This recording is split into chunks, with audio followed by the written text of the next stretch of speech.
Baik, Om Swastiastu, Assalamualaikum warahmatullahi wabarakatuh, Shalom, Namo Buddhaya, dan salam sejahtera untuk kita semua. Baik, perkenalkan, kami dari kelompok 9 yang beranggotakan saya sendiri, Iqza Ramadhani, dengan NIM 18055111034, dan satu lagi anggotanya adalah Visto Ricardo dengan NIM 18055511041. Di sini kami akan mencoba untuk menjelaskan apa itu kurva S dan arus kas. Baik, yang pertama adalah pengertian kurva S itu sendiri apa. Kurva S merupakan suatu grafik hubungan antara waktu pelaksanaan proyek dengan nilai akumulasi progres pelaksanaan proyek mulai dari awal hingga akhir proyek selesai. Umumnya, proyek menggunakan kurva S dalam perencanaan dan monitoring scheduling pelaksanaan proyek. Kurva S ini dapat dipakai untuk pengujian ekonomi dan mengatur pembebanan sumber daya serta alokasinya, menguji perpaduan kegiatan terhadap rencana kerja, pembandingan kinerja aktual target rencana, atau anggaran biaya untuk keperluan evaluasi dan analisis penyimpangan. Kriteria pekerjaan ditampilkan dalam bentuk presentasi kumulatif bobot prestasi, pelaksanaan, atau produksi, nilai uang yang dibelanjakan, jumlah kuantitas atau volume pekerjaan, dan kebutuhan berbagai sumber daya, dan masih banyak lagi ukuran lainnya. Nah, penyebab membentuk huruf S dalam kurva S dikarenakan kegiatan proyek berlangsung sebagai berikut. Yang mana pertama adalah kemajuan pada awalnya bergerak lambat, lalu diikuti oleh kegiatan yang bergerak cepat dalam kurun waktu yang lebih lama, dan akhirnya kecepatan kemajuan menurun dan berhenti pada titik akhir. Maka dapat disimpulkan bahwa kurva S yang baik adalah grafik dengan bentuk pelan di saat awal pekerjaan, kemudian cepat di tengah, dan santai lagi di akhir. Bentuk grafik ini perlu dibuat sebaik mungkin karena akan mempengaruhi arus keuangan proyek dan penjadwalan pendatangan material serta hal-hal penting lainnya. Selanjutnya ada fungsi dari kurva S itu sendiri. Yang pertama adalah kurva S berfungsi untuk pengarah penilaian atas progres pekerjaan secara keseluruhan. Yang kedua, sebagai informasi untuk mengontrol pelaksanaan suatu proyek dengan cara membandingkan deviasi antara kurva rencana dengan kurva realisasi. Jika terjadi deviasi, maka segera dilakukan langkah-langkah untuk mengatasi permasalahan tersebut. Selanjutnya, kurva S dapat berfungsi sebagai pengoreksi jadwal yang telah dibuat. Dan yang terakhir, kurva S berfungsi sebagai informasi untuk pengambilan keputusan berdasarkan perubahan kurva realisasi terhadap kurva rencana, perubahan apakah pekerjaan lebih cepat atau lebih lambat dalam waktu yang sudah ditentukan untuk menyelesaikan proyek. Penggunaan kurva S pengendali dijumpai dalam hal-hal berikut. Yang pertama, pada kegiatan engineering untuk menganalisa persentase penyelesaian pekerjaan, misalnya jam-jam pekerja untuk menyiapkan rancangan dan produksi gambar. Terus selanjutnya ada pada kegiatan belanja, yaitu untuk mengikuti belanja waktu. Dan yang terakhir itu dapat terjadi pada kegiatan produksi yang mana digunakan untuk menganalisa pemakaian tenaga kerja atau jam pekerja dan untuk menganalisa persentase penyelesaian serta pekerjaan lain yang diukur dalam unit versus waktu. Selanjutnya ada manfaat dan penggunaan dari kurva S itu sendiri. Dalam mengevaluasi kemajuan pekerjaan yang membandingkan antara time schedule yang dibuat kontraktor dan pelaksanaan realisasi di lapangan dalam bentuk kurva S sangat berguna sekali, karena kurva ini bisa menggambarkan aktivitas pengerjaan proyek secara umum dan lebih terkontrol.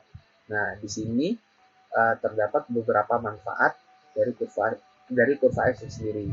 Yang pertama adalah sebagai jadwal pelaksana proyek, di mana dari kurva S itu sendiri kita dapat mengetahui kapan proyek itu dimulai dan selesai. Selanjutnya, kurva S dapat dijadikan sebagai pedoman keuangan proyek. Yang ketiga, kurva S dapat digunakan oleh kontraktor sebagai informasi kapan waktu yang tepat untuk melakukan pembayaran tagihan pada supplier. Yang keempat, kurva S ini dapat digunakan untuk mengetahui progres yang telah dikerjakan selama proyek tersebut. Yang kelima, itu sebagai pedoman manajer untuk mengambil tindakan dan kebijakan agar pelaksanaan proyek dapat berjalan sesuai dengan kesepakatan yang ada. Selanjutnya, yang terakhir, kurva S dapat digunakan sebagai bahan pelaporan proyek kepada konsultan atau owner. Nah, selanjutnya ada teknis pembuatan kurva S. Yang pertama yang harus dilakukan dalam membuat kurva S adalah kita harus menuliskan item-item pekerjaan seperti yang ada di time schedule. Di sini saya mengambil contoh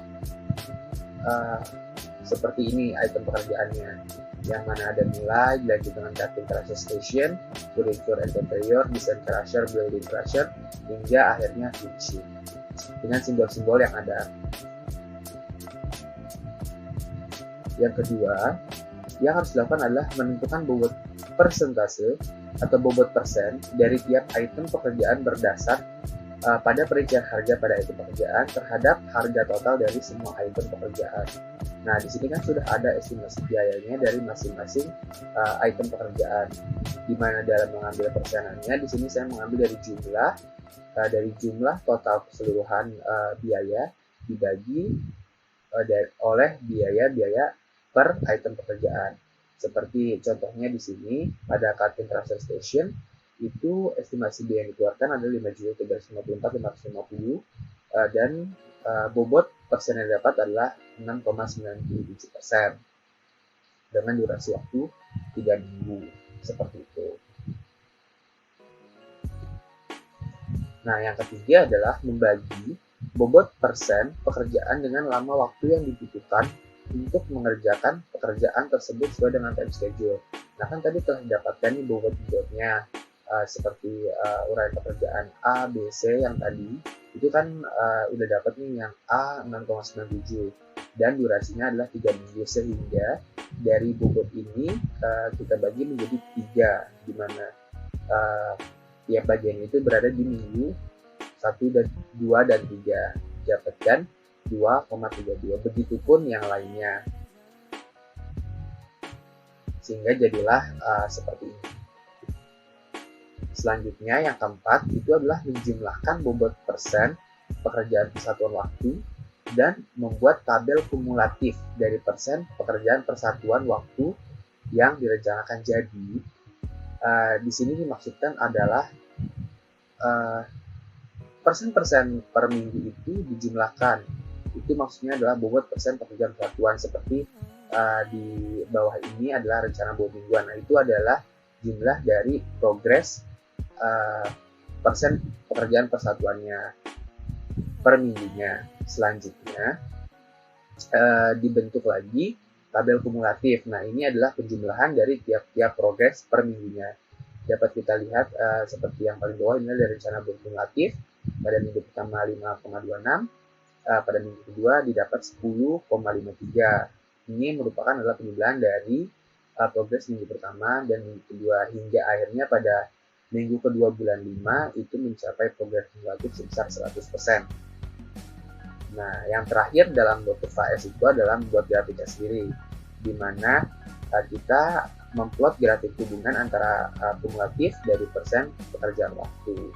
Nah, itu kita bisa membuat berdasarkan pada dasarnya adalah rencana minggu kumulatif atau persen kumulatif itu sendiri, sehingga dapatlah grafik seperti pada gambar berikut. Baik, mungkin sekian yang dapat saya sampaikan. Selanjutnya akan dijelaskan oleh teman saya, Visto Ricardo. Baik, sini izinkan saya memperkenalkan diri.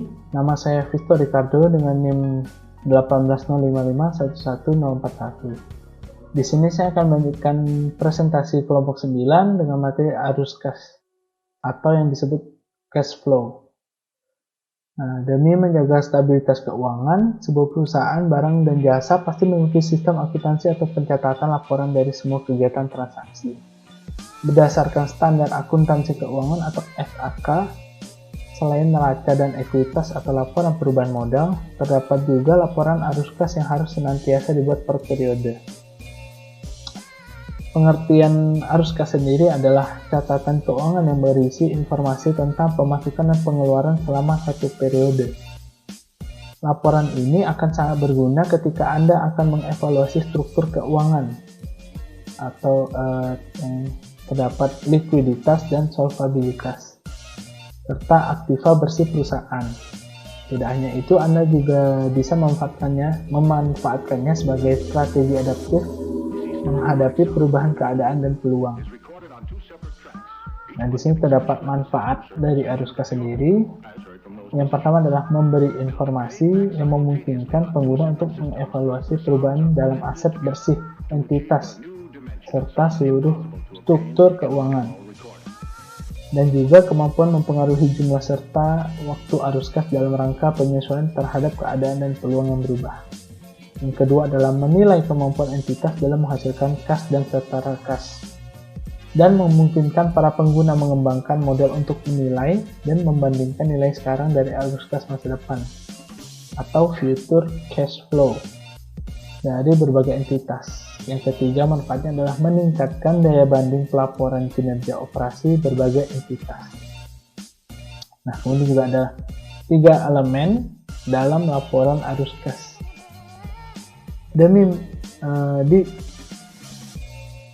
Meskipun setiap perusahaan akan memiliki item yang mungkin berbeda, penyiapan umumnya biasanya sama. Nah, panduan ini dapat memberi kita gambaran umum yang bagus tentang apa yang harus dicari pada saat menganalisis sebuah perusahaan. Di sini yang pertama adalah aktivitas operasi. Laporan arus kas dimulai dengan arus kas dari aktivitas operasi. Nah, ini dimulai dengan laba atau rugi bersih, diikuti dengan penambahan atau pengurangan dari jumlah tersebut untuk menyesuaikan laba bersih ke angka arus kas total. Di sini yang pertama adalah pendapatan bersih. Jumlah ini adalah inti dari laporan laba rugi. Penghasilan atau pendapatan bersih menunjukkan profitabilitas perusahaan selama periode waktu tertentu. Nah, ini dihitung dengan mengambil total pendapatan dan mengurangkan dari HPP dan total biaya yang meliputi biaya penjualan, biaya umum dan administrasi, depresiasi dan amortisasi, kemudian ada bunga dan juga yang lain-lain. Nah, yang kedua adalah ditambah depresi dan amortisasi. Nilai berbagai aset menurun seiring waktu saat digunakan dalam bisnis. Akibatnya, depresiasi dan amortisasi biaya yang mengalokasikan biaya aset selama masa manfaatnya. Penyusutan melibatkan aset berwujud seperti bangunan, mesin, dan peralatan, sedangkan amortisasi melibatkan aset tidak berwujud seperti hak paten, hak cipta, niat baik, dan perangkat lunak. Nah, depresiasi dan amortisasi juga dapat mengurangi laba bersih dalam laporan laba rugi. Lalu yang ketiga di sini adalah dikurangi perubahan modal kerja. Modal kerja mewakili perbedaan antara aset lancar dan kewajiban lancar perusahaan. Setiap perubahan dalam aset lancar selain kas dan kewajiban lancar mempengaruhi saldo kas dalam aktivitas operasi. Misalnya, ketika perusahaan membeli lebih banyak persediaan, maka aset lancar meningkat. Perubahan positif dalam persediaan ini dikurangkan dari laba bersih karena dilihat sebagai arus kas keluar. Nah, kemudian juga yang keempat adalah kas dari operasi. Ketika semua penyesuaian telah dilakukan, kami sampai pada kas bersih yang disediakan oleh aktivitas operasi perusahaan. Ini bukan pengganti laba bersih, melainkan ringkasan berapa banyak uang tunai yang dihasilkan dari bisnis inti perusahaan. Nah, kemudian elemen yang kedua adalah aktivitas dari investasi. Kategori pada laporan arus kas ini disebut sebagai arus kas dari aktivitas investasi dan laporan perubahan belanja modal atau capital expenditure atau CapEx dan investasi jangka panjang. Yang pertama yaitu investasi dalam properti dan peralatan. Investasi belanja modal ini dapat berarti pembelian peralatan kantor baru seperti komputer dan printer, untuk semakin banyak karyawan, atau pembelian tanah dan bangunan baru untuk operasi bisnis dan logistik perusahaan. Barang-barang ini diperlukan untuk menjaga perusahaan tetap berjalan. Nah, investasi ini termasuk dalam arus kas keluar. Dan oleh karena itu akan berdampak negatif ketika kita menghitung kenaikan kas bersih dari semua aktivitas. Nah, yang kedua adalah kas dari investasi. Ini merupakan jumlah total kas yang disediakan oleh aktivitas investasi. Dalam contoh, perusahaan memiliki arus keluar bersih untuk setiap tahun. Nah, kemudian juga ada elemen yang ketiga, yaitu aktivitas dari pendanaan. Kategori ini juga disebut arus kas dari aktivitas pembiayaan dan melaporkan setiap penerbitan atau pembelian kembali saham dan obligasi perusahaan, serta pembayaran dividen yang dilakukannya. Nah, perubahan kewajiban jangka panjang dan ekuitas pemegang saham di neraca dilaporkan dalam aktivitas pendanaan. Yang pertama itu penerbitan atau pembayaran kembali hutang. Nah, perusahaan mengeluarkan hutang sebagai cara untuk membiayai operasinya. Semakin banyak uang tunai yang dimilikinya, makin baik karena dapat berkembang pesat. Tidak seperti ekuitas, menerbitkan utang tidak memberikan hak kepemilikan apapun di perusahaan, sehingga tidak mengurangi kepemilikan pemegang saham yang ada. Penerbitan hutang adalah arus kas masuk, karena perusahaan menemukan investor yang bersedia bertindak sebagai pemberi pinjaman. Namun ketika investor ini dibayar kembali, maka pembayaran hutang tersebut adalah arus kas keluar. Nah, kemudian yang kedua adalah penerbitan atau pembayaran kembali ekuitas. Ini adalah cara lain untuk mendanai operasi perusahaan. Tidak seperti hutang, pemegang ekuitas memiliki beberapa kepemilikan dalam bisnis dengan imbalan uang yang diberikan kepada perusahaan untuk digunakan. Pendapatan masa depan harus dibagi dengan pemegang ekuitas atau investor ini. Penerbitan ekuitas adalah sumber tambahan uang tunai, jadi ini adalah arus kas masuk. Sebaliknya, pembayaran ekuitas adalah arus kas keluar. Nah, ini adalah pembelian kembali melalui pembayaran tunai ekuitas dari investornya, dan dengan demikian meningkatkan kepemilikan perusahaan itu sendiri. Kemudian ada juga kas dari pembiayaan. Ini juga disebut kas bersih yang disediakan oleh aktivitas pendanaan. Nah, uang tunai dari pembiayaan dihitung dengan menjumlahkan semua arus masuk dan arus keluar yang terkait dengan perubahan kewajiban jangka panjang dan akun ekuitas pemegang saham. Nah, kemudian juga ada cara menyusun laporan arus kas. Nah, catatan keuangan ini bisa dibuat dengan berpatokan pada dua sumber data, yaitu neraca periode berjalan dan sebelumnya, serta laporan laba atau rugi pada periode ini. Untuk penyajiannya pun bisa dibuat dengan dua cara, yaitu yang pertama adalah direct method atau langsung, yang kedua yaitu indirect method atau tidak langsung. Nah, perbedaan keduanya hanya terletak pada penyajian data yang berasal dari aktivitas operasi. Pada penyajian langsung, kegiatan operasional dikelompokkan ke berbagai kategori dan masuk diperinci ke dalam dua jenis arus kas, yaitu arus masuk dan arus keluar. Sedangkan pada penyajian tidak langsung, arus kas pada aktivitas operasi ditentukan dengan mengkoreksi laba bersih yang telah ada di laporan laba rugi. Jadi indirect method lebih memusatkan diri daripada yang sudah ada di neraca dan laporan laba rugi. Nah, secara umum terdapat 5 langkah dalam membuat laporan arus kas, yaitu yang pertama adalah menghitung kenaikan atau penurunan kas. Nah, kemudian yang kedua adalah menghitung kas bersih atau neto pada aktivitas operasi, baik dengan cara langsung maupun tidak langsung. Nah, kemudian yang ketiga adalah menghitung kas bersih atau neto pada aktivitas investasi. Kemudian ada juga menghitung kas bersih atau neto pada aktivitas pendanaan. Nah, yang kelima, yang terakhir adalah hitung jumlah kas bersih dari ketiga aktivitas tersebut beserta saldo awal kas. Nah, baik, sekian dari presentasi kelompok 9.